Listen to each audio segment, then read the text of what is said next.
বৃষ্টির দিন আজকে সকালে খুদের ভাত রান্না করেছি, আর সাথে হচ্ছে এই যে পেঁয়াজ মরিচ দিয়ে ভর্তা বানাইছি।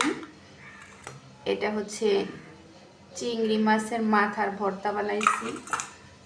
আর এই যে খুদের ভাত, এর মধ্যে হচ্ছে আলু, তারপরে হচ্ছে কলমি শাক দিয়ে রান্না করছি।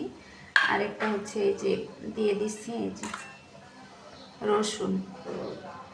খুদের ভাতের সাথে এই রসুন বাটা বাটা না, আসলে আস্তা রসুনটা খাইতে কিন্তু ভালো লাগে।